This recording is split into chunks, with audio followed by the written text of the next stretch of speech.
হরি বল হরি বল। তাহলে আজকে যেহেতু আমরা নামে নামে দুই ভাই দুই মিত্র, তাই পালাটাও আজকে দুই ভাইয়েরই করতে চাই। পালাটা কোন জায়গায়? আমাদের সকলেরই আছে জানা, ব্রহ্মা বিষ্ণু মহেশ্বর এরা একই মায়ের গর্ভে তিনজন। তাই আমরা আজকে দুই ভাই, একজন হচ্ছে গরুচোর আর একজন হলো গাঁজাখোর।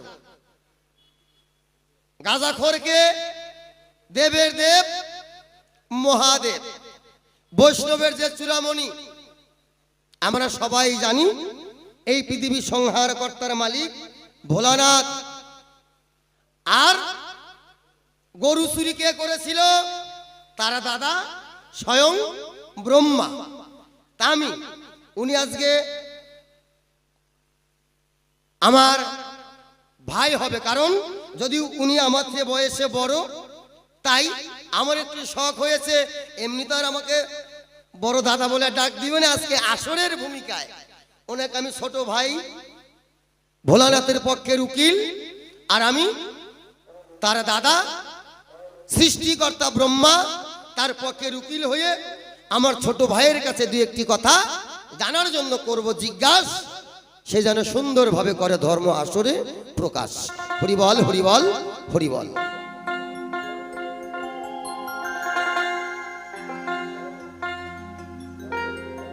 ওই আমি সবাতে যা না,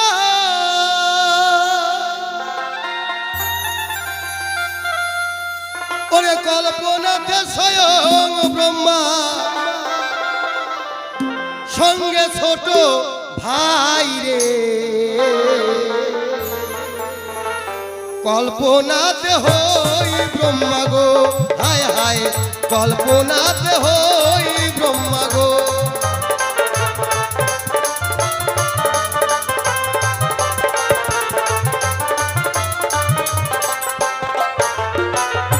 শোনো শোনো ও ভাই ভোলা,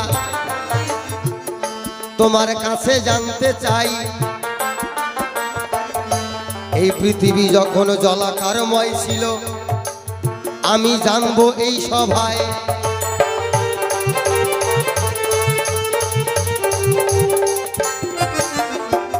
সকলেরই আছে জানা, দেবাদিদেব ভোলানাথ, দেবের দেব মহাদেব, তিনি সোনার কৈলাস ত্যাগ করে তিনি শ্মশানে থাকেন।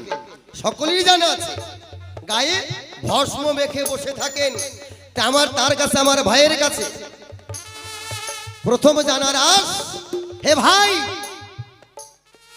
এই পৃথিবীতে যখন জলাকারময় ছিল, মানে এই মেদিনী সৃষ্টি হয়নি,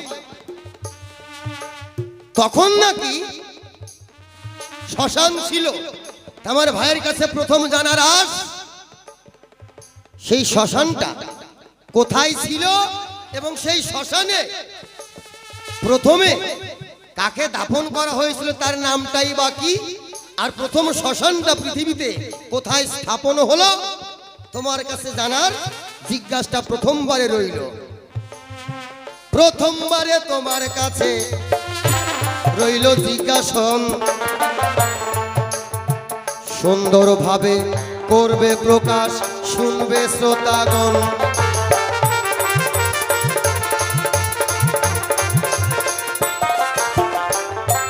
তাহলে একটা জিজ্ঞাসা হয়ে গেল, এই যে 5 দিন ধরে গান শুনছেন, গিলা গিলা খাইছেন, আজকে একটু চিবিয়ে খাবেন। দেখবেন ডাক্তারে 5টা ট্যাবলেট দিলে বলে 4টা জল দিয়ে গিলা খাবেন, খাওয়ার পরে এইটা একটু চিবিয়ে চিবিয়ে খাবেন, বলে না ডাক্তারে? তো এই 4 দিন গিলা খাইছেন, আজকে একটু চিবিয়ে খায়েন মায়েরা। চিবিয়ে খেলে কি হয়? ওই ওষুধের কাজ বেশি করে। প্রত্যেকটা রোগে রোগে 72,000 রোগ নারী আছে আমাদের এই দেহের মধ্যে, এতে কাজ করে এবং দাঁতেরও উপকার হয়, শক্ত হয়। আজকের অন্তত অন্তত এই আসরটার গান একটু চিবিয়ে খাওয়ার চেষ্টা করবেন, তারপরে জল দিয়ে গিলা খাবেন না জিহ্বার তলে রাখবেন, সেটা আপনাদের ব্যাপার। শোনো শোনো ও ভাই ভোলা, তোমার কাছে দ্বিতীয়বার 2 নম্বর জানতে আমি চাই, খাঁটি খাঁটি জবাব দিবে এই ধর্ম সভায়।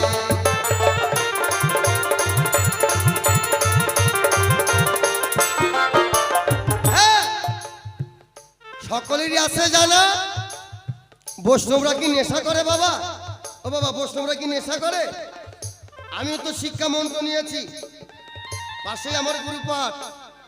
কই আমার শিলিগুড়িতে অনেক বৈষ্ণব আছে, তাদেরকে তো দেখি না কোনোদিন নেশা করতে। আর আমার ভাই নেশা করে কি? এই যে গাঁজা, ভাঙ, ধোতরা। তাহলে বৈষ্ণবরা নেশা করে, এখান থেকে কি শিক্ষা পেল? আমার ভাই নাকি পরম বৈষ্ণব। আমি চিন্তা করে তাল পাচ্ছি না, খুঁজেও পাচ্ছি না, ওকে ডিগ্রিটা কে দিল যে নাকি ভাঙ ধুতুরা গাঁজা খায় সে নাকি পরম বৈষ্ণব? এই টাইটেলটা মাতবুরি করে এই ডিগ্রিটা ওনাকে কে দিল? আমার ভাইকে, যে তুই পরম বৈষ্ণব। আর এই গাঁজা ভাঙ ধুতুরার মানেটা কি? দুইটা জিজ্ঞাসা রইল, যেন থাকে না বাকি।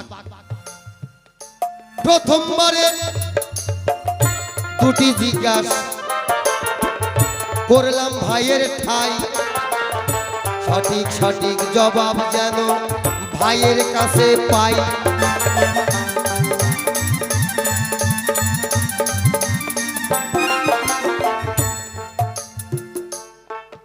বন্ধ করো। আরে ভাই, বর্তমানে আধুনিক বিজ্ঞানীর পদ্ধতিতে অনেক ট্যাবলেটও পাওয়া যায় না? হ্যাঁ, ট্যাবলেট পাওয়া যায়, ইনজেকশন পাওয়া যায়। 2-4টা মাসে মাসে খাইলে শরীরে একটু জাম্বুরের মতো ফুলবো। দেখছেন? আগে চেহারাটা ভালো করে দেখে নেন। এই হচ্ছে শিবু মহন্ত। ইউটিউবে যদি টাচ করেন, আমার মনে হয় পশ্চিম বাংলাতে যত বাউল শিল্পী আমরা আছি, একটা পালা আছে শিবু মহন্ত। এইরকম ভিউ কোন তরজা পালায় আছে কিনা আমার জানা নাই। হ্যাঁ, আছে কি? আছে? ও, ওই মঞ্চে আবার এই যে গৌরহরি শিকদারি ছিল, তাও মালদা জেলায় রামকান্তপুর হালদার পাড়া। ঠিক 8 বছর পর আবার এই বছরে গিয়েছিলাম। 8 বছর আগে যে সময় আসরটা দিয়েছিল 5টার থেকে 8টা, ঠিক এই বছর আবার সেই 5টার থেকে 8টা, একই টাইমে, একই আসর, একই মিউজিক, একই শিল্পী। তাই আমি ভাবলাম একটু চেহারাটা ভালো হয়েছে। হ্যাঁ, দেখেন চেহারা খারাপ হবে না। ওই যে আগের গল্পটা দিলাম, একদিকে 3 আর একদিকে যে বসি নিয়ে বসে থাকে রোদ্রের মধ্যে বাবা, বুঝলেন? বগের মতো, বগের তাও 2-1 ঠোকর মিস হয়। যারা বসি নিয়ে বসে থাকে, দেখা গেল কস্তুরি লাইগাটি, ওই যে কি কয় ওটার নাম কি, যেটা ভাসে, টোন টোন টোন, দেখা গেল পানার সাথে কস্তুরির সাথে লাগা টোন নড়ছে, অমনি ফোটা মারে। ও আর দেখলো না যে টোনটা নিচের টানে ডুবলো নাকি কস্তুরির গুতা লাগা ডুবলো, ওইদিকে খেলায়, মানে নড়লেই খোটা দেওয়া। ওইভাবে নিশানা করে থাকে। একটাই চিন্তা, বাড়িতে বউকে কয়ে আসছি মশলা বাটো, আমি মাছ মেরে নিয়ে আইছি। বউ তো মিক্সারে মশলা বাইটে রেডি। এইবার কি করে, আসার সময় 2টা শোল 350 গ্রাম ওজন কিনে নিয়ে চলে আসলো। হ্যাঁ, 2টা শোল 350 ওজন। হ্যাঁ, ওই ব্যাগের মধ্যে থুইছে, আবার যাওয়ার আগ দিয়ে শোলের কানসারের মধ্যে বসি বাঁচাইছে, মানে বউকে দেখায় দেখ আমিও পারি। কিন্তু বউ তো আর জানে না। পরের দিন সকালবেলা ওই মাছ আইসা কয়, শিবুদা বাড়িতে নাই? কয় কে? কয় কালকে 2টা 350 গ্রামের শোল মাছ নিয়েছে, টেহা দেয় নাই কে? মাল ধরা বুঝে গেছে, কিনে নিয়ে আইসে। এইটা কয় মাইরা নিয়ে আইসি। বউ তো খুশিতে আটখানা, বড় বড় মাছখানের যে 2টা পিস হয়েছে ওইটাই একে দিছে, আর ও খাইছে মুরার পিসা। হ্যাঁ, সকালবেলা যে 9টার সময় জায়গায় শিবুদা বাড়তে নাই, কয় কে? কয় কালকে 2টা শোল মাছ নিয়েছে 350 গ্রাম, আমাকে টাকা দেয় নাই কে? ফাঁকি দেওয়া ফুকি 1 টাকায় 3 শিখি, বুঝলেন? তাহলে তাও খায়, কিন্তু চেহারা একটু ভালো হয়, তাই না? তাহলে আমার ভাইয়ের কাছে জিজ্ঞাসা হইল, তারপরে আবার গাঁজা খায়। আরে গাঁজা খাইলে তো 2 দুধ খাইতে হবে। হ্যাঁ, গাঁজা খাইলে অন্তত বাড়িতে যেন একটা গাভী গরু থাকে, তার দুধ খেলে, গাঁজার পুডিং হচ্ছে দুধ। আর যদি মদ খাওয়া যায় তাতে লাগে মাংস, মদে মাংস, গাঁজায় দুধ। যে খায় সেই হচ্ছে রাজার পুত। পুত মানে বুঝলেন তো, মানে পুত্র, ছেলে। এত খালি টানের টান, বসার থালা পর্যন্ত গাঁজা হাতে খায় শেষ করে বলা দিচ্ছে বাবা। জয় গুরু, জয় গুরু। আমার ভাইয়ের কাছে জিজ্ঞাসা রইল, এবার আমার ভাই আসবে, সুন্দর করে জবাবটা দিবে। তবে আমরা যেটাই বলি এই গল্পের দাম নাই, কিন্তু যা জিজ্ঞাসা করেছি এইটা আজকে চিবিয়ে গিলে খাবেন। প্রথমবারে বেশি কথা বলবো না, অল্প অল্প ছেড়ে দিলাম কাব্য আলোচনা। আমার পরে গাঁজাখোর ভাই আসরে আসিবে, আপনাদের মনের কথা খুলিয়া বলিবে। এই পর্যন্ত করিকান্ত রাধাকান্তেশ্বরী, একবার রাধা কৃষ্ণ প্রেমানন্দে বলুন হরি হরি, হরি বল, হরি বল, হরি বল।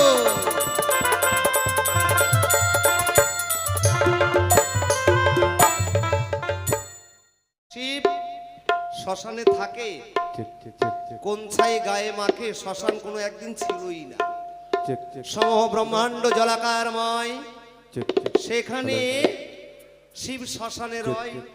শ্মশান পেল কোন জায়গায়, কোন ছাই মাখলো ভোলানাথ গোসাই। এই তো আর একটা কথা বলেছে, শিব গাঁজা খায়, ভাং খায়, ধুতুরা খায়। যে কারণে আজ সমাজ এই গাঁজা খায়, ভাং খায়, ধুতুরা খায়, যেহেতু শিব খেত। হরি বল, হরি বল। লক্ষণ, তোর উপর একটা রাগ আছে, শিল্পীকে আর ছিল না। হ্যাঁ, তুই দাঁড়িয়ে একটা শিল্পী দিছি আমার সাথে। কয়েকদিন আগে মালদায় গান করতে গেছিলাম, একটা সত্যি ঘটনা, রাগ করবেন না। ওই যে বললো গান শেষ, উনি নাচার একটা গান করতেছে, খুব নাচতেছে, সবাই হাত তালি দিচ্ছে। সামনে দেখে এক বুড়িমা কাঁদতেছে।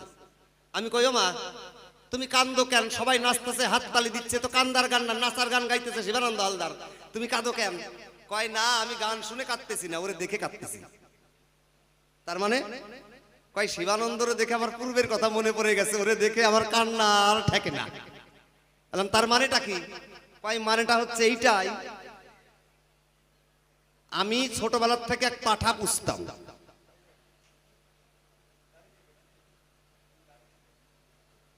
ওই বুড়িমা বলতেছে ছোটবেলার থেকে একটা পাঠা পুষতাম আমি, পাঠা। কয় হ। তারপরে কয় পাঠাটা বড় করলাম, সুন্দর হলো দেখতে। হঠাৎ করে একদিন কি যে হলো, পাঠাটা মারা গেল। ওই মারা যাওয়ার পর থেকে আমার শরীর ভালো না, মন ভালো না, পাঠার মায়া ছাড়তে পারি নাই। আমি বললাম, পাঠার সাথে শিবানন্দ হালদারের কি সম্পর্ক? আপনি ওরে দেখে কাঁদেন কায়? কয় না, আমার পাঠার দাড়ি আর ওই শিবানন্দ হালদারের দাড়ি এক, ওই দাড়ি দেখে আমার পাঠার কথা মনে পড়ে গেছে। হরি বল, হরি বল। তো এইরকম একটা ব্যক্তির সঙ্গে আমার গান, ঠিক আছে। আমি খারাপ কথা বলতে পারি, তার মধ্যে তোমার এলাকায় গান করতে আসছে, বুঝলে তো? ঘটনা হচ্ছে যে দাড়ি তো আর সবার হয় না, দাড়ি সবার হয় না। কপাল গুনে দাড়ি, কপাল গুনে গাড়ি, কপাল গুনে বাড়ি, বুঝলা? কারণ আমি বাউলের জীবনে বহু রকমের শিল্পী দেখেছি। ওই যে হাতে থাপ্পড় দেয় না, ট্রেনের মধ্যে কয়, বাসের মধ্যে কয় 10 টাকা দে, ওটা তাকে বলা হয় নপুংস। তারা হচ্ছে বিষ্ণু স্বরূপ, মানে বাংলা ভাষা যাদেরকে বলি আমরা হিজড়া। আর একটা আছে ছেলে, আর একটা ছেলে মেয়ে। এই 3 রকমের বাউল দেখেছিলাম 27 বছরের বাউল জীবনে। আজকে দেখলাম মাকুন্দা বাউল, সেটাই শিবমোহন।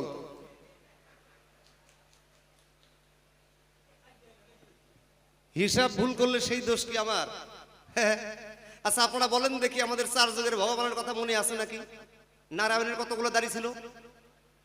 আরে হ্যাঁ কি না বলেন? নারায়ণের দাড়ি আছে। ত্রেতা যুগে রামের দাড়ি মত ছিল, দাপর যুগে কৃষ্ণের দাড়ি মত ছিল, গৌরাঙ্গ মহাপ্রভুর দাড়ি মত ছিল। আমাদের সিনেমা জগতে যারা নায়ক তাদের দাড়ি মত আছে, আমার থাকবে কেন? কি বলেন?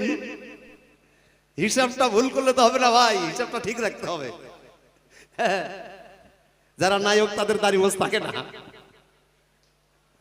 কি ঠিক কই নাই?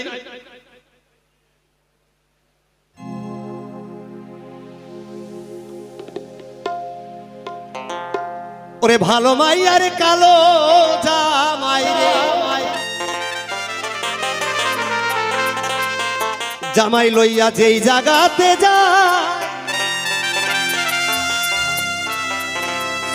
সবাই দেখে ওই মেয়েটারে একটু উপহার জানাই রে। ওরে ভালো মাই আর কালো জামাই রে।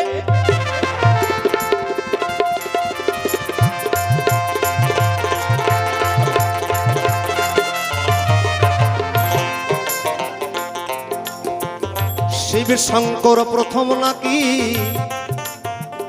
শ্মশানে ছিল ভাই, শ্মশানে মশানে থেকে কেন সে যে অঙ্গে মাখলো ছাই। এই জগতে জলামাই ছিল চিতা কোথাও নাই, কোন মরা পোড়ায় অঙ্গে শিব ভোলানাথ মাখলো গোসাই। শোনো শোনো ব্রহ্মা দাদা তোমার মনে নাই, সৃষ্টিকালের একটি কথাই আমি তোমায় বলতে চাই। মহাবিষ্ণুর অংশে যেদিন তিনজন জন্ম নিল, ব্রহ্মা বিষ্ণু আর শিব একটু খুলে বলাই ভালো। সৃষ্টি হওয়ার পরে ব্রহ্মা সাধনায় বসলো তাই, বিষ্ণু দেখো আর এক জায়গায় বসে কথা মিথ্যা নয়।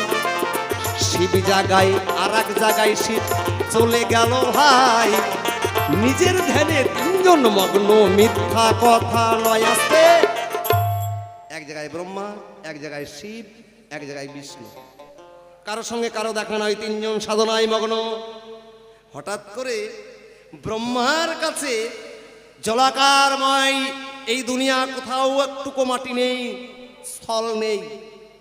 ভাসতে ভাসতে কোত্থেকে একটা মরা আসলো ব্রহ্মার কাছে, যে মরার গন্ধে আর ব্রহ্মার সাধনা হচ্ছে না।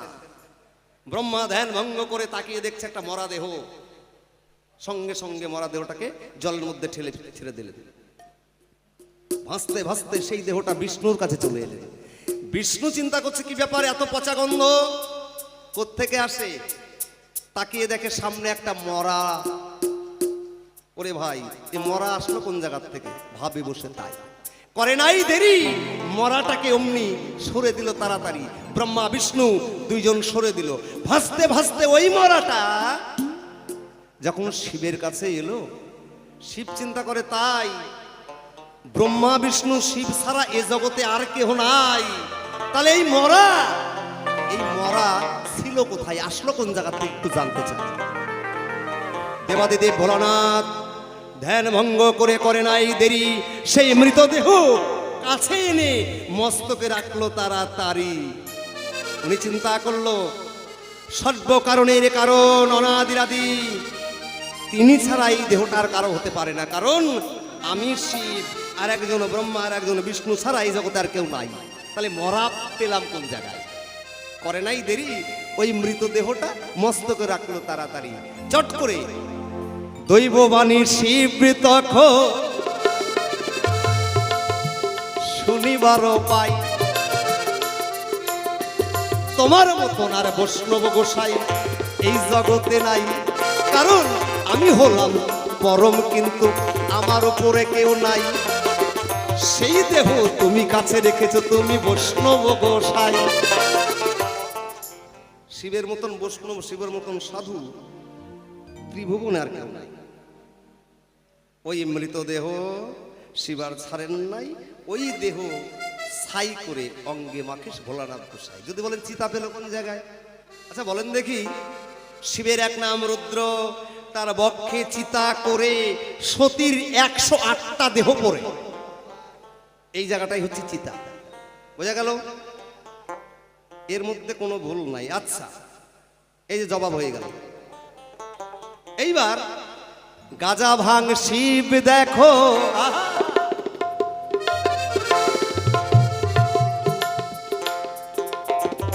শিব গাজা খায়, ভাঙ খায়, ধুত্রা খায়।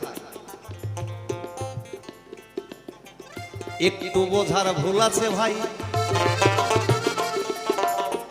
তোমায় বলতে চাই গাজা ভাঙ ধুত্রা শিব কোনোদিন খায় নাই রে ভাই। শিব সবকিছু পরিত্যাগ করে শ্মশানে গিয়ে পড়ে থাকে। আমাদের মতন জীবকে বলে, ওরে জীব কতদিন থাকবি অট্টলিকায়? আসবি না শ্মশানে? আসবি না? হ্যাঁ, আসতেই হবে, শ্মশানে আসতেই হবে। পার্থক্য কি জানো? আমি শ্মশানে হরি নাম কৃষ্ণ নাম গাই, আর তুই যেদিন আসবি সেদিন আর গাইতে পারবি না। চারজনে মিলে কাঁধে নিয়ে বলো হরি হরি বল বলতে বলতে শ্মশানে নেবে, সেদিন নীরব হয়ে এই দেহটা পড়ে রবে। আমি তো আজকে শ্মশানে গান গাইছি, হরিনাম গাইছি, তুই গাইতে পারবি না। যেদিন তোকে এই শ্মশানে নিয়ে আসবে সেদিন আর এই দেহের মধ্যে পরমাত্মা গোবিন্দ থাকবে না, সেদিন তোর দল বলেরা হরিবল বলবে, তোর আর বলা হবে না। ওই জন্য আমার কথা নিবি, সময় থাকতে একটু গুরুর দ্বারে যাবি, গুরুর দ্বারে গিয়ে একবারও সংসারিক হলেও দিন গেলে একটু হরিনাম গাবি, এইটাই পরপারের সম্বল তুই পাবি। ওই জন্য বলল আগে গুরুর দ্বারে যা, গিয়ে এই হরিনাম গা। এই যার গা এক জায়গায় করলে কি হয় দেখেন তো? কি হয়? গাজা গাজা গাজা গাজা গাজা, লাস্টে গাজাই হয়। ওই গাজা শিব খায় নাই, বোঝা গেল?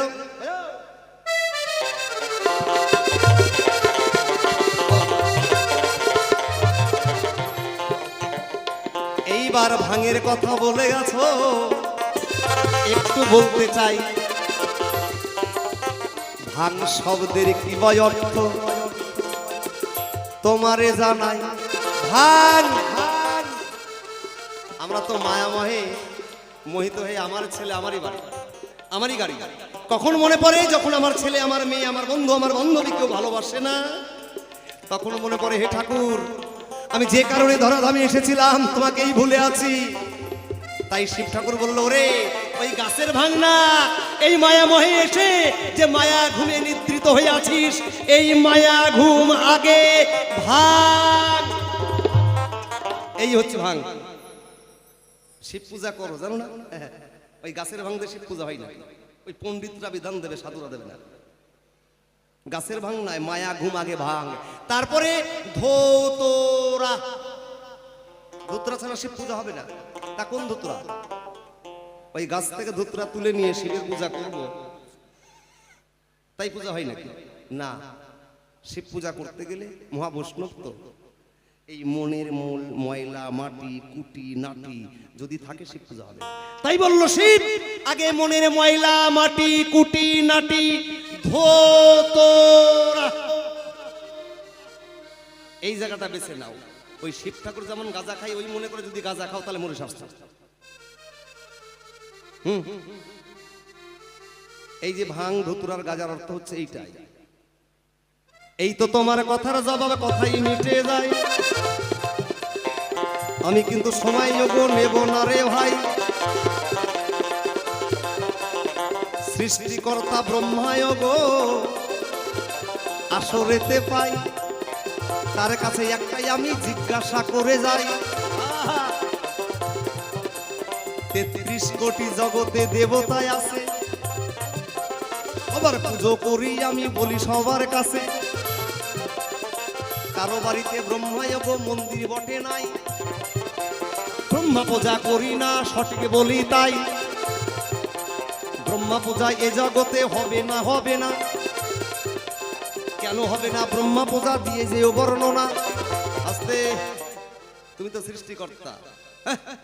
শিব পূজা ঘরে ঘরে হয়, শিব মন্দির ঘরে ঘরে আছে, মনসা মন্দির আছে, কালী মন্দির আছে, ইত্যাদি দেবতার মন্দির আছে। তোমার মন্দির নাই, কারণটা কি? তোমার পূজা জগতে কেউ করে না। করে ব্রহ্মা পূজা কেউ করে? করে মায়েরা করেন? আরে হ্যাঁ কি না বলেন? করেন? কথা বলতে পারেন না? হ্যাঁ কি না করেন? ব্রহ্মার পূজাই নাই। তুমি রজগুণের সৃষ্টিকর্তা, আমি একটু প্রশ্ন করতে চাই, তোমার পূজা জগতে জীব জগৎ করে না কেন? তাই এই তো আমার একটা প্রশ্ন হয়ে গেল। তাই সঠিকভাবে আসরেতে আমি জবাব চাই। আর একটা প্রশ্ন আমি বটে করে যাব দান, ব্রহ্মা তুমি এসে যোগ দিও সমাধান। সৃষ্টিকালে শিবের দেখো পঞ্চমুণ্ড ছিল, পঞ্চানন শিবের নাম সকলে জানে ভালো। ব্রহ্মার চতুর্মুখ আমরা দেখতে পাই, ব্রহ্মারও 5টা মুখ ছিল ওরে ভাই। শিবের যেমন 5টা মাথা, ব্রহ্মারও 5টা মাথা। কিন্তু আমরা এখন কই ব্রহ্মা জপে চতুর্মুখে, কারণটা কি? আর একটা মুখ গেল কোন জায়গায়? আচ্ছা, আপনারা আবার বলবেন না তো কিছু যে বাড়ির কাছে গান করতে আসছে ওরে জাত দিচ্ছে, এরকম কিছু করবেন না তো? তাহলে প্রশ্ন করবো না। আমি যেটুকু জানি, বল খেলতে আসলে বাপ একদিকে ব্যাটা একদিকে থাকলে কেউ করে ভাতের করে না। কি করেন, কি করেন আপনারা?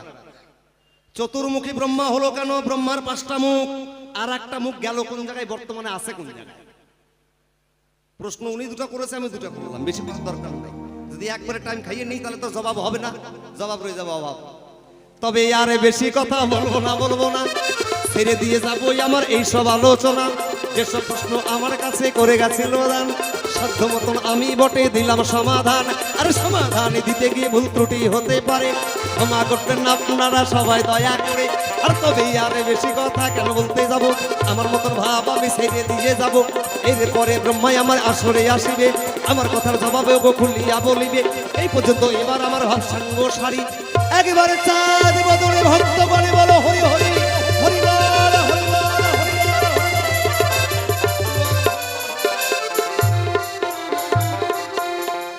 দেখা যাক কোন জায়গায় দাঁড়িয়ে কি আলোচনা করে, কিভাবে জবাব দেয়। আমি আছি, যাই না। যারা শুটিং করে, সিনেমা করে, বই করে, নায়ক, তাদের দাড়ি নাই। সত্যযুগে নারায়ণ, তার দাড়ি নাই। ত্রেতায় প্রভু রামচন্দ্র, তার দাড়ি নাই। দ্রাপরে ভগবান শ্রীকৃষ্ণ, তার দাড়ি নাই। কলির যুগে শ্রীমান মহাপ্রভু, তার দাড়ি নাই। যেটা নাই নাই ওইটাই খালি বাইরের চোখে বলে, কারণ গাঁজা খায় গেছে, চোখ হয়ে গেছে ছোট ছোট। গাঁজা খায় দেখবেন, বুঝলেন? গাঁজা খাওয়ার আগে খুব তাহারি থাকে, মানে বাপ বেটাই গাঁজা খায়। আমার পাড়াতে আছে। আপনাদের রায়গঞ্জে কেউ গাঁজা খায় না আমি জানি। ওই আমার ভাই খায়, রেল লাইনের ধারে গুন্ডিতে বসে, যে একটা মন্দির আছে ছোট্ট চাপ দুয়ারে ঢুকতেই দেখবেন আছে, ওই মাঝে মাঝে ওখানে দেখি। তে বাপ বেটায় গাঁজা খায়, কিন্তু একজনের কাছে টাকা পাবে 5,000, টাকা দেয় না। মানে বাপ বেটা যুক্তি করতে, শোন বাবা, আজকে যাবো, ওর কাছ থেকে টাকা যেভাবেই হোক টাকা নিয়েই আসবো। তখন বেটায় করছে, চলো বাবা যাই। কয় দাঁড়া, আগে এক টান খাই। মানে পকেট থেকে গাঁজা বের করছে, গাঁজা বের করে ডলছে, ডলতে স্যার বাপ বেটা গল্প করতেছে, শোন আজকে যদি টাকা না দেয় ওকে ডোলে ডোলে টিপে টিপে শেষ করে দেব। বলেন কি? এবার গাঁজার টেপা শেষ, একটা কাঠ আর একটা কাঠ নিয়ে বের করছে। এবার বলছে, শোন আজকে বাপ বেটা দুজনে একসাথে যাবো, যদি ও টাকা না দেয় ওর কাছে কুচি কুচি কুচি করে কাটবো, কুচি কুচি করে কাটবো। মানে কাটাও কিন্তু হয়ে গেল। এইবার কাটা টাটা হয়ে গেছে, কলকির মধ্যে ভরে আগুন দিয়ে, সোপা দিয়ে আগুন বানাইছে, বানিয়ে কলকিতে ভরে একদম বাপ বেটা হয় টানের উপর টান, মানে কষা টান মাইরা দিছে। যেই দিয়েছে 3 টান, বাপ বেটা দুজনই শটান। আনে বাপে করছে, চল বাবা যাই, দিলে দিবে, না দিলে না দিবে। বুঝতে পারলেন তো? এই যারা গাঁজা খায় এরা হচ্ছে মন ভোলা। এর জন্য আমার ভাইয়ের নাম, এক নাম হচ্ছে ভোলা, ভোলে, অল্পতেই ভুলে যায়, তাই এর এক নাম হচ্ছে ভোলা। নাই তোমার যাহা জিজ্ঞাসা আছে বলবো এই সভায়,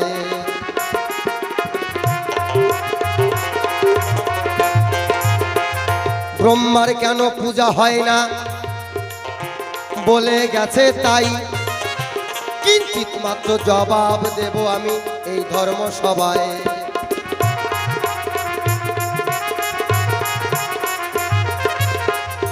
স্বয়ং ব্রহ্মা একদিন নারদকে ডাকিয়া যে কয়, শোনো নারদ, তোমার উপযুক্ত বয়স হয়েছে, সংসার করতে হবে, আমি বিয়ে দিব গো তোমায়।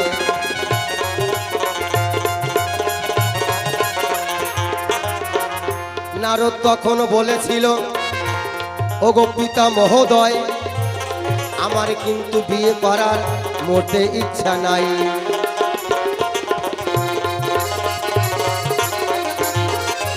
কি? তোমার উপযুক্ত বয়স হয়েছে? শোনো নারদ, এই বিনা বাজি আর কতদিন গান বাজনা করবে? এবার সংসার করে, সংসারে মন দাও। নারদ বললেন, সৃষ্টিকর্তা ব্রহ্মাকে, না পিতা। আমার বিয়ে করার বয়স এখনো হয়নি। কি আমি তোমার পিতা, আমি তোমাকে সৃষ্টি করেছি, গোটা বিশ্ব ব্রহ্মাণ্ড আমাকে মানে, আর তুমি মানছো না আমাকে? যাও, আমি তোমাকে অভিশাপ করলাম যে তুমি যখন একটা বিয়ে করবে না, তোমার অধিক বিয়ে হবে। তাই সৃষ্টিকর্তা ব্রহ্মা তখন নারদকে অভিশাপ করলো দান। এই দিকেতে কি বা কর্ম হলো তার দেব সমাধান।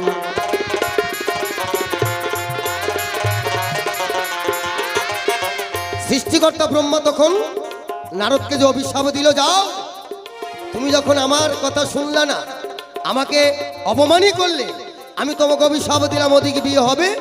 নারদ একটা দুটো নয়, 49টা বিয়ে করে পিতার অভিশাপে। তাই সেই কারণে নারদ কিন্তু পিতাকে অভিশাপ দিয়েছিল, বলবো আমি তাই।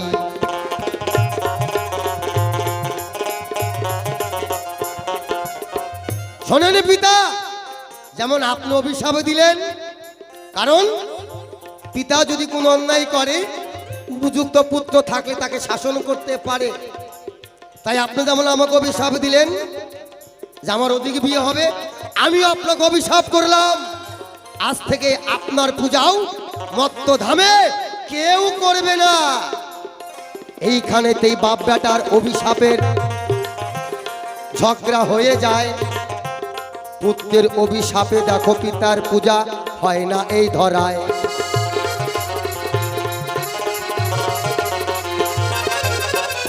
সৃষ্টিকর্তা ব্রহ্মার কিন্তু 5টা মাথা ছিল। গাঁজাখোর ভাই আমার কিন্তু সত্য কথাই বলল।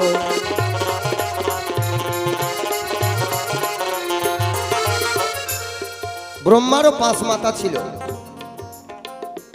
এখন চতুর্ভুজ ব্রহ্মাকে দেখা যায়। কারণ আর একটা ঘটনা আছে বাবা। তো যাই হোক, সময়ও অল্প, করা যাবে না গল্প। আমাদের পরেই বিশেষ আকর্ষণীয় শিল্পী আসবে। এই 5 দিনের আকর্ষণীয় শিল্পী 2025 সালের শুনলাম সমীরণ দাস বাউল আসবে, আমাদের পরেই আসবে। তো এখনো যারা বাড়িতে আছেন, বাড়িতে না থেকে ধীরে ধীরে মঞ্চে শাসন গ্রহণ করুন, কারণ একটু পরে আসলে হয়তো আজকে জায়গা নাও পাইতে পারেন বসার জন্য, তাই চলে আসেন। তাহলে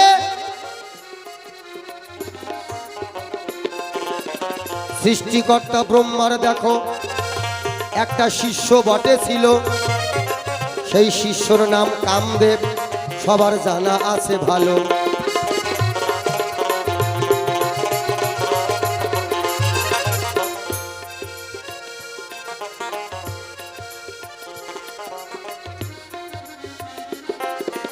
সৃষ্টিকর্তা ব্রহ্মার তার একজন শিষ্য ছেলে ছিল, নাম তার কামদেব। তাকে 5টা বাণ দান করেছিল। মদন মাদন সুষণ স্তম্ভন মোহন পাঞ্চবাণ। এই 5টা বাণ কামদেবকে স্বয়ং ব্রহ্মা করেছিল দান।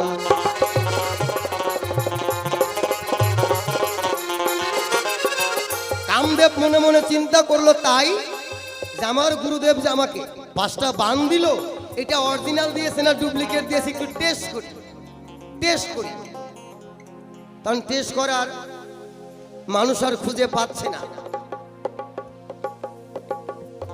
তখন কামদেব চিন্তা করলো, তাহলে আমাকে যে গুরুদেব দান করেছে, আমি গুরুদেব থেকে দিয়ে টেরাই করে দেখি। কাম নামে যে বাণটা ছিল, কামদেব করে নাই তো দেরি।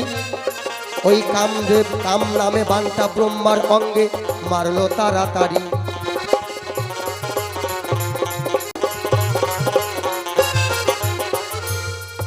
কামের যেটা কর্ম, ওই শিষ্য পরীক্ষা করার জন্য ওই বাণটা গুরুদেবকেই মারছে। কাম বাণ, যেটা দেখলে, যে বাণটা দেহে থাকলে কাম জাগৃত হয়, প্রেমের আলিঙ্গনের ভাব হয়। তাই সেই কাম বাণ যে ব্রহ্মাকে মেরেছে, দেহে কাম জাগৃত হয়ে গেছে। আর ঠিক সেই সময় সৃষ্টিকর্তা ব্রহ্মার কন্যা ছিলেন, তার নাম একাদশী। সবাই বলে যায় একাদশী ব্রহ্মার কন্যা, জানেন গো সবাই।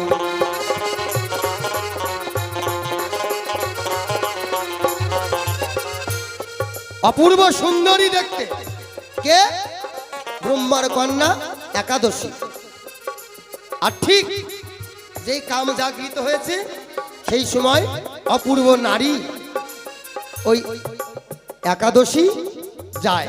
হঠাৎ করে ব্রহ্মার চোখে পড়ে গেছে, ওটার নামে ব্রহ্মা কিন্তু কাজে নাই, কাজে হচ্ছে কামের ব্রহ্মা হয়ে গেছে। তখন ওই কাম বান যেই ছেড়েছে তার গায়ে, ব্রহ্মা কিন্তু ওই একাদশীর পিছনে ছুটতে ছুটতে যায়।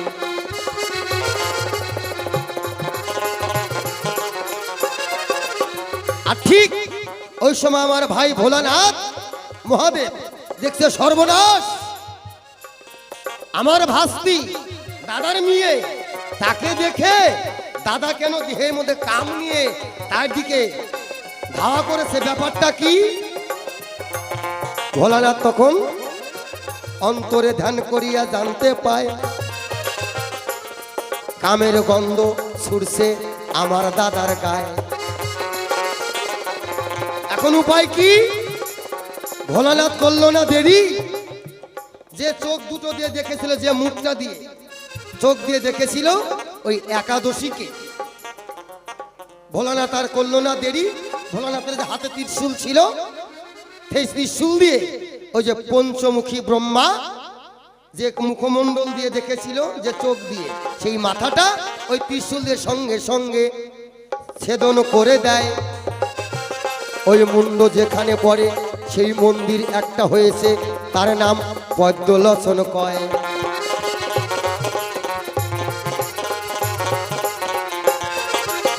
ওই মুন্ডটা যেখানে পড়েছে সেখানে একটা তীর্থস্থান, মহাতীর্থস্থান তৈরি হয়েছে। সেই মন্দিরের নাম হচ্ছে কপাললোচন মন্দির। এইটা দেখে এই কর্ম করে ভোলানাথ কিবা কর্ম করে হাই, ত্রিশূল নিয়ে একাদশীর পিছনে ছুটে ছুটে যায়।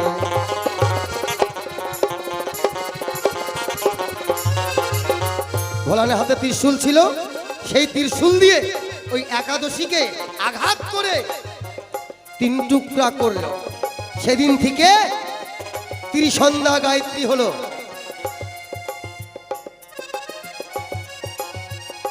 তাই মাফ করবেন, আমার ভুল হয়ে গেছে, নাম ছিল সন্ধ্যা, ব্রহ্মার মেয়ের নাম ছিল সন্ধ্যা। তাই আগে একটাই সন্ধ্যা ছিল, যখন ভোলানাথ তাকে ওই ত্রিশূল দিয়ে আঘাত করে 3টা টুকরা করে, সেদিন থেকেই ত্রিসন্ধ্যা হলো। এই তো তোমার কথার জবাব, কিঞ্চিত করলাম সমাধান। আমার ভাইয়ের কাছে একটা কিন্তু আগে দেওয়া ছিল চাপান।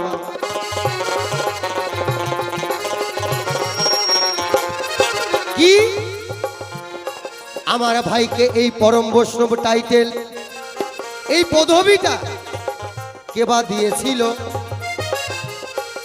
তুমি যে ভাই পরম বৈষ্ণব আছে তাতে আমার রাগ নাই, আমার রাগ হচ্ছে এই টাইটেলটা, এই উপাধিটা, এই ডিগ্রিটা তোকে কে দিল, আমি তাকে খুঁজতেছি। হ্যাঁ, পরম বৈষ্ণব, বৈষ্ণবের আসলা ঝোলা নাই, পরনে গেরুয়া বসন নাই, দাদর সঙ্গে তিলকের ফোঁটা নাই, ললাটে তিলক নাই, কণ্ঠে তুলসীর মালা নাই। হ্যাঁ, ওনা কি বৈষ্ণব? বৈষ্ণবের কোনো চিহ্নই নাই, তুলসীর মালা নাই, ললাটে তিলক নাই, দাদর সঙ্গে তিলকের ফোঁটা নাই, পরনে গেরুয়া বসন নাই, হাতে আসলা ঝোলা নাই, গায়ে নামাবলী নাই, ও নাকি ফুটানি করে টাইটেল পাইছে পরম বৈষ্ণব। এই টাইটেল দিল কিডা? তাই ভাইয়ের কাছে আগেরটা তো রইলই, আরেকটা, এই যে তোর গায়ে একদম চিহ্ন নাই, বৈষ্ণবের কোনো চিহ্নই নাই। রাস্তাঘাটে সাধুগুরু বৈষ্ণব দেখলেই তাদের প্রতি ভক্তি শ্রদ্ধা হয়, প্রণাম করার ইচ্ছা করে, প্রণাম করি আমরা।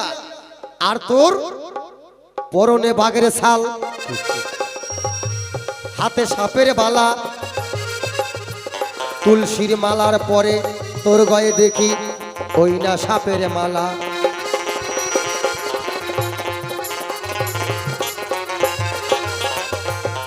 তাহলে তুলসীর মালার বদলে সাপের বালা, সাপের মালা, কোমরে সাপের বেল, মাথায় সাপ, পায়ে সাপ, আর পরনে বাঘের ছাল। এটা বাঘের ছাল না বাঘিনীর ছাল? গাঁজাখোর ভাই তোর কাছে জানতে চাই, এইবার আমার আসরে আসবে আমার পরম বৈষ্ণব ভাই।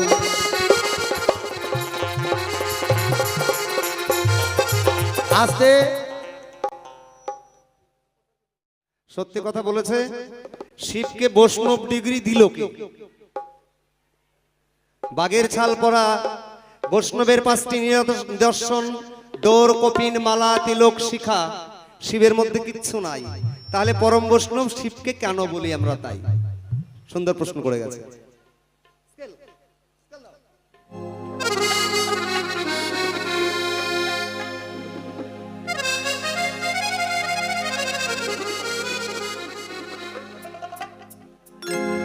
তারে কে বলে পাগল,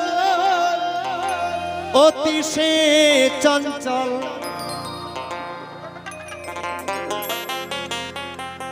ওরে পদ্ম পাতার জল করে টলমল,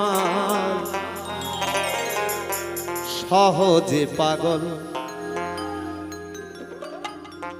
অনুরাগের মানুষ, রাগের মানুষ, সহজে পাগল।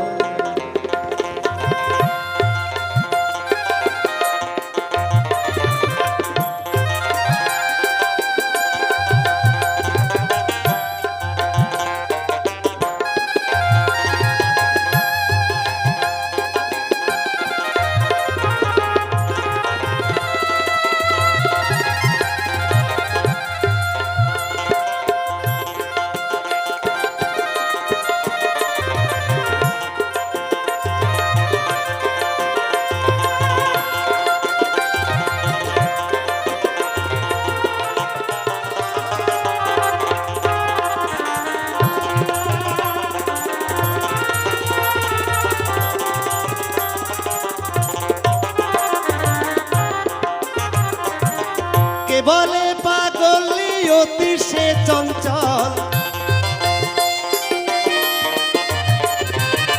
কে বলে পাগল অতি সে চঞ্চল। পদ্ম পাতার জল করে টলমল, সহজে পাগল। অনুরাগের মানুষ, রাগের মানুষ, সহজে পাগল। একবার হরিবল হরিবল হরিবল।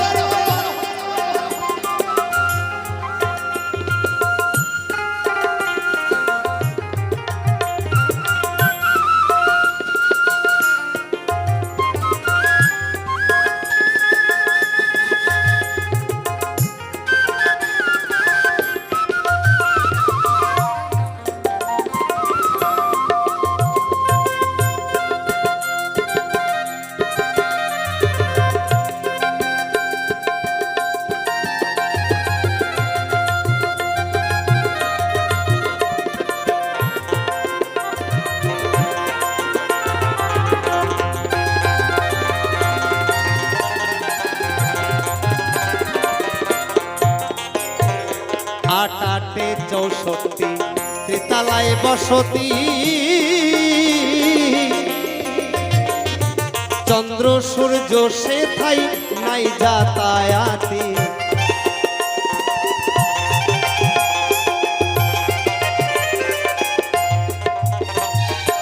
আট আটে 64 ত্রিতালায় বসতি, চন্দ্র সূর্য সেথাই নাই যাতায়াতি।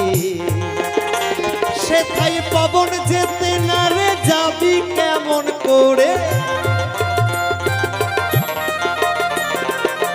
পবন যেতে না রে যাবি কেমন করে? চন্দ্র সূর্য নাই চলাচল, সহজে পাগল। অনুরাগের মানুষ রাগের মানুষ সহজে পাগল। একেবারে হরিবল হরিবল হরিবল হরিবল।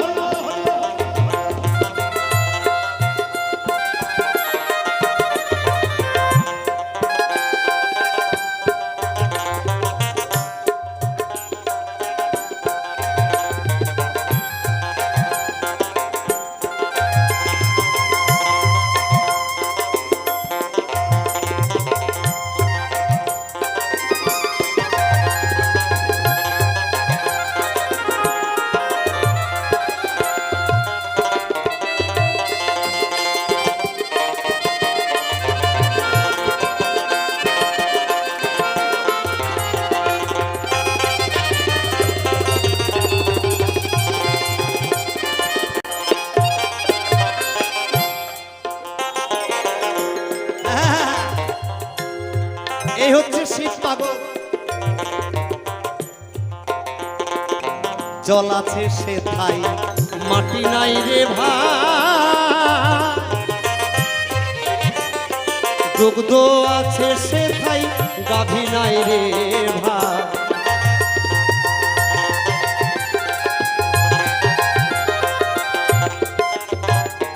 জল আছে সে ঠাই মাটি নাই রে ভাই, দুগ্ধ আছে সে ঠাই গাভী নাই রে ভাই। গোসাই প্রফুল্ল কই রুচি হলে হয়, একবার হরিবল হরিবল হরিবল। প্রফুল্ল কই রুচি হলে হয়, অরুচির বিষ ওঠে হলাহল সহজে পাগল। অনুরাগের মানুষ রাগের মানুষ সহজে পাগল। তারে কে বলে সরলি অতি সে চঞ্চল, কে বলে সরলতি সে চঞ্চল। পদ্ম পাতার জল করে টলমল সহজে পাগল। অনুরাগের মানুষ রাগের মানুষ সহজে পাগল। অনুরাগের মানুষ রাগের মানুষ সহজে পাগল। অনুরাগের মানুষ রাগের মানুষ সহজে পাগল। ওরে প্রাণে কাঁদে যারা সাইরে, বন্ধু তারে যদি পাই, সকল মনের দুঃখ জ্বালা গিয়ে আমি তার কাছে জুড়াই রে। ওরে মনের মানুষ পাই যদি,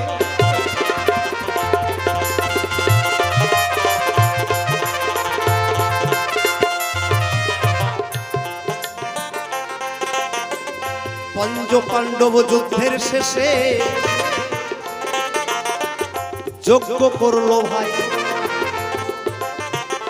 রাজসহিক যজ্ঞ ছিল, এটা মিথ্যা কথা নয়।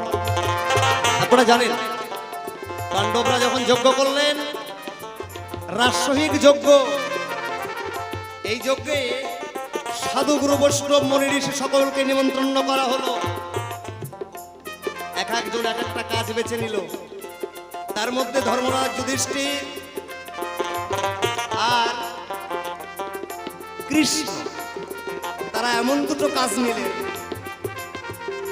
একজনের বৈষ্ণবের চরণ ধোয়াইয়ে দেবে ভাই, আর একজন বৈষ্ণবের এঁঠো কথা ফেলবে, মিথ্যা কথা নয়। কৃষ্ণ আর যুধিষ্ঠির তাদের কাজ কি?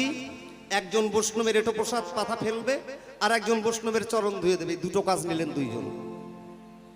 এইবার যেখানে বৈষ্ণবের এঁঠো পাতা ফেলা হচ্ছে সেখানে আমরা জানি আজও আমাদের বাড়িতে কোনো অনুষ্ঠান হলে যেখানে পাতা ফেলানো হয় সেখানে বহু কুকুর আসে, আসে না?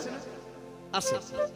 এমনি ভাবে অনেক কুকুর যখন এলো তাই ওই কুকুরকে তখন কি সবাই দেখিবারও পায়।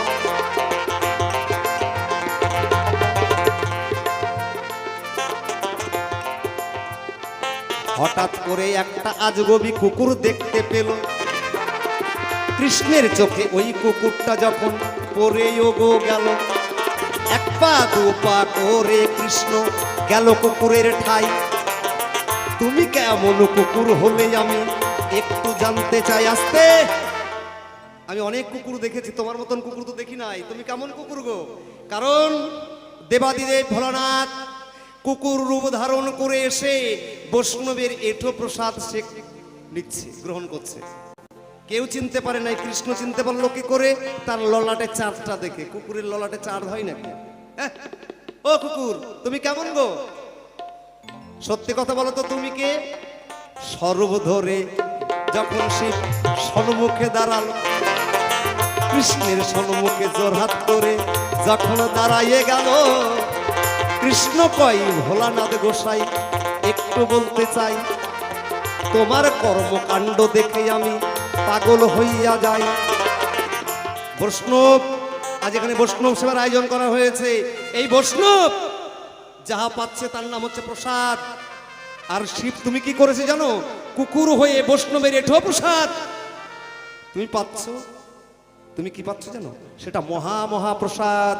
শুধু মহাপ্রসাদ নয়, আমি কৃষ্ণ হয়ে বলতে চাই, তোমার মতন আর এত বড় বৈষ্ণব এ জগতে নাই। একবার হরিবল হরিবল।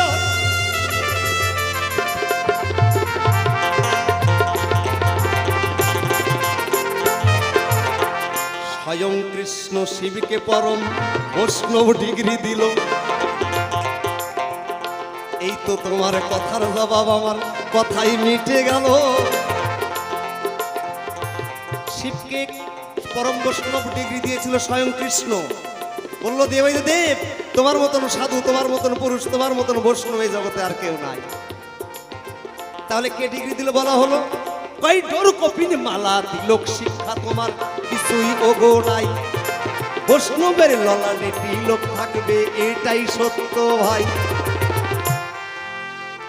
এই ডোর কপিন মালা তিলক শিখা কে নিয়ে আসলো? এটা কবে থেকে পেলাম আমরা? এটা কোত্থেকে পেলাম আমরা? আমার গৌর হরি যখন নদিয়া এলেন, বৈষ্ণবের 5টি নিদর্শন দিলেন। ডোর, কপিন, মালা, তিলক, শিখা। বৈষ্ণবের ললাটে তিলক থাকবে, গলায় তুলসীর মালা থাকবে, গেরুয়া বসন থাকবে। গৌর হরি এনে দিয়েছিল, তাই তো? তাই তো? এবার শিব যেদিন বৈষ্ণব, সেদিন নামাবলীর পর্যন্ত জন্ম হয় নাই। হ্যাঁ, নামাবলী পর্যন্ত জন্ম হয় নাই। এই নামাবলী পেলাম কোথায়? রাম নামে নামাবলী প্রথম ত্রেতা যুগে পাই। সুন্দর ভাবে বলবো কথায় আমি, মিথ্যা কথা নয়। যখন দেখো ছোট্ট শিশু যুদ্ধে দাঁড়াইল, একদিকে রাম আর একদিকে শিশু সম্মুখে দাঁড়াইল। ওই শিশুকে দিয়ে রামের দেখো অবাক হইয়া যায়, নিজের মান মৃত্তিকায় ফেলে দিল রামচন্দ্র ভাই। একটা শিশুর সঙ্গে আমি যুদ্ধ করব? তাকিয়ে দেখো, আমি বলেছি আমি হইতে আমার নাম বড়, তার সর্বঙ্গে রাম নাম লেখা। আমি কি তাকে বধ করতে পারি? আমি ভগবান, সে ভক্ত। ভক্তর থেকে ভগবান ছোট, ভক্ত বড়। তাই সর্বঙ্গে রাম নাম লেখা করে নাই দেরি। অনেক গল্প এটা। তার এই ললাটে আঘাত করেছিল রাম ভক্তি বাণে। সেই বিভীষণের ছেলে তরুণীকে বধ করেছিলেন, যার অঙ্গের থেকে নামাবলীর সৃষ্টি হয়েছিল। তার অনেক আগে শিব। এই তো তোমার কথার জবাব, কথাই মিটে যা।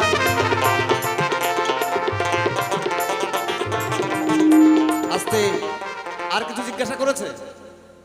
আর কিছু জিজ্ঞাসা করেছিল? আমার মনে হয় মনে নাই, কিন্তু আমি একটা জিজ্ঞাসা করব এ ধর্ম সভায়। মুখোমুখি দুজন এবার দাঁড়াইব ভাই। একটা প্রশ্ন, একটাই উত্তর, এখন হবে তাই। সঠিক ভাবে ব্রহ্মার কাছে যেন আমি জবাব পাই।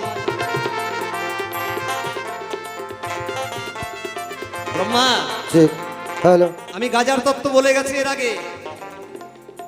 গাজার তত্ত্ব এর আগে বলে গেছি। গাজা যা যা সাধু মেলায় যা, বৈষ্ণব আছে সেখানে যা, গিয়ে হরিনাম গা, এই হচ্ছে গাজা। আর তুমি তুমি তুমি কি করলে? সনাতন ধর্মে গরু অপরাধ চুরি করা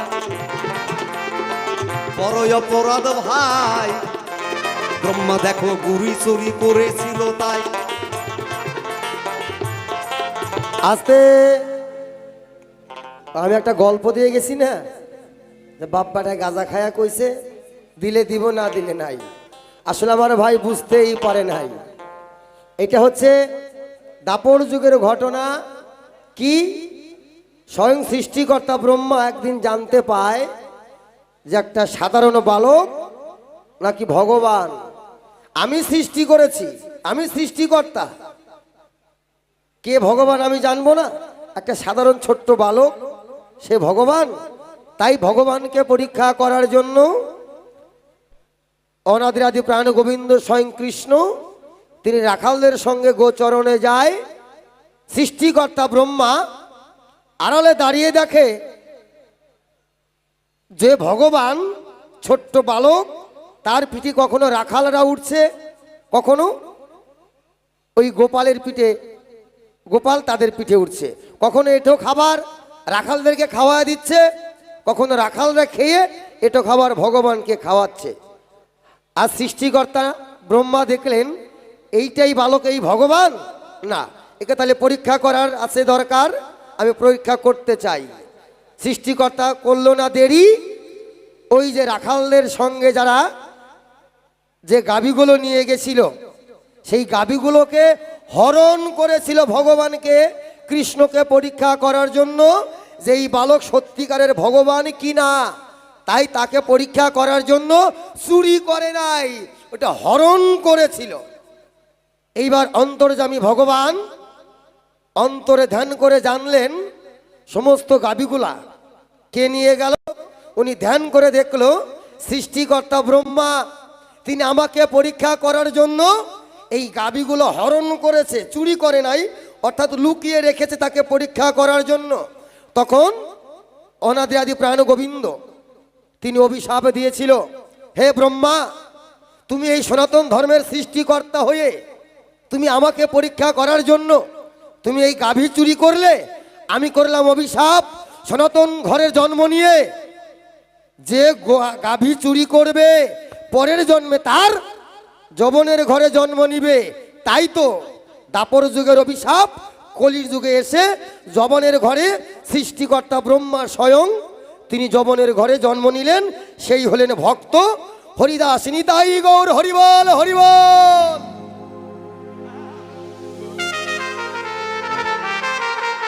এই তো তোমার কথার জবাব, কথাই মিটে গেল। শোনো শোনো ও ভাই, এবার তোমার পালা এলো।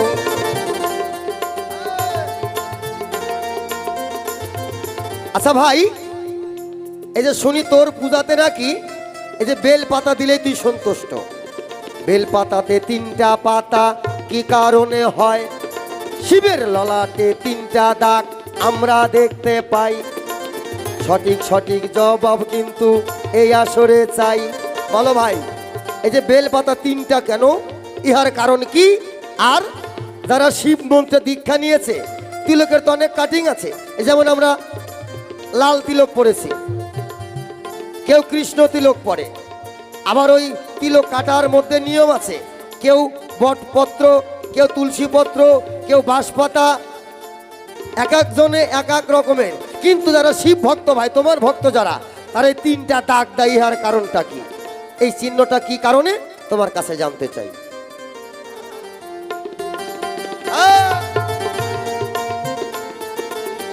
অদ্বৈত শ্রীবাস নিত্যানন্দ পরিবার মহাপ্রভু পরিবারে যখন বটে গেল, সেইখান থেকে এই কয় প্রকারের তিলকের জন্ম হলো। দেখবা যারা অদ্বৈত পরিবারের তারা মনে হয় তুলসীর পাতা দেয়, তাই না? যারা নিত্যানন্দ পরিবারের তারা মনে হয় কি, আরে আমি তো নিত্যানন্দ পরিবারের হরিবল হরিবল, কেউ আবার নুপুর, তাই তাই না? এগুলা এই কলিযুগে এলো। হ্যাঁ, এইবার তিনটি গুণের কথা একটু আমি বলতে চাই। হ্যাঁ, একটু আগে একটি কথা বলেছিলাম, জগতে ব্রহ্মার পূজা নাই, বলেছিলাম না? না না, ব্রহ্মার পূজা হয়। কারণ সনাতন ধর্মে যে কোনো জায়গায় যাব তিনটি সংখ্যা পাই, ব্রহ্মা বিষ্ণু আর মহেশ্বর, কথা মিথ্যা নয়। শত রজ তম গুণ আমরা দেখতে পাই, হ্যাঁ, ইরা পিঙ্গলাই আর শোষণরা তিনটা গুণ ভাই। তিন নিয়ে এই যে দুনিয়া বলি তোমার ঠাই, তিনকে জানতে পারলে জানার আর কিছু বাকি নাহি রয়। এই জন্য আগে তিনকে জানতে হবে। যেমন শিব পূজা করতে গেলে তিনটি বেলপাতা ছাড়া হবে না, একটা বেলপাতায় কিন্তু একটা বেলপাতা হয় না। তিনটি বেলপাতা যার মধ্যে থাকবে তার বেলপাতার যেন কোনো খুদ না থাকে। সেই তিনটি পাতায় একটি পাতা হয়, আগে ব্রহ্মা পরে বিষ্ণু তারপরে শিব রবে। ভক্তি হয়ে ভক্ত হয়ে ওই বেলপাতা দিতে হবে একবার। হরিবল হরিবল হরিবল। হরিবল হরিবল। এই তো তোমার তিন গুণের কথা বলা হলো ভাই। আর একটা কথা বলেছ তুমি এ ধর্ম সবাই, শিব কোন বাগের ছাল পরে প্রশ্ন করলো দান, একটু ছোট্ট করে আমি দেব সমাধান। শোনো, সাধু যারা এই বাঘশাল পরে তারা তো বনের বাঘ মারে না, তারা বনের বাঘ মেরেই বাঘশাল পরে না। সাধু যারা এই দেহের সবচেয়ে বড় বাঘ, যার নাম হচ্ছে কামবাঘ, তাকে যারা মারতে পারে তারাই হয় সাধু এই সংসারে। বাহ বাহ বাহ বাহ। বোঝা ভাই গেল? ভাই গাঁজা খায় চেহারা সকালে কেউ, ভাইয়ের মাথার বুদ্ধি আছে। একেবারে কিসমিস। হ্যাঁ, এইবার তোমার কাছে একটা কথা বলতে চাই, তুমি হলে হরিদাস আমরা আসরে জানতে পাই। সেই শিব কলিযুগে অদ্বৈত হয়ে এলো, অদ্বৈত হয়ে গৌর হরিকে নদিয়ায় নিয়ে এলো। এই অদ্বৈত আচার্য যিনি শিব ছিলেন, তিনি যখন এলেন তার অনেক পরে আমাদের কাছে এই কলির জীবের কাছে যে গৌর গৌর করে আমরা আত্মহারা হয়ে যাই, তাকে নিয়ে এসে দিয়েছেন অদ্বৈত প্রভু মানে শিব। এই তো হলো দুইজন পরম ভক্ত বলি তোমার ঠাই, হ্যাঁ, শিব ব্রহ্মার মতন আর পরম ভক্ত এই জগতে নাই। এই জন্য একটি কথা বলবো এ সভায়, শিব হচ্ছে পরম ভক্ত বলি তোমার ঠাই। হরিদাস করি প্রকাশ তার মতো ভক্ত হওয়া দায়, তার মতো ভক্ত কিন্তু আর বা কয়জন পাওয়া যায়। তারা দেখো দাঁড়ে দাঁড়ে নাম বিলাইল, ভক্তদের দাঁড়ে দাঁড়ে তারা ভিক্ষা করতেছিল। এইবারে একটা কথা বলি আমি তোমার ঠাই, পরম ভক্ত তুমি হরিদাস আমার কথা নেবে তাই। ভক্তদের কাছে এইবারে একটু ভিক্ষা যে করিবে, ভিক্ষা করলে মুক্তি পাবে আমার কথা নেবে। হাসতে। আরে ভাই ভিক্ষা তো তুই করস ভাই। হ্যাঁ, মাঝে মাঝে ক্যালেন্ডারে দেখা যায় না, শিব ভিক্ষা চাচ্ছে আর অন্নপূর্ণা ভিক্ষা দিচ্ছে। আচ্ছা একটু দাঁড়াও, একটু সময় দিতে হবে। আরতি তো চলে আসো। কয়টা বাজে এখন? ওমা, তোমরা প্রত্যেক দিন এত দেরি করে কেন আসো?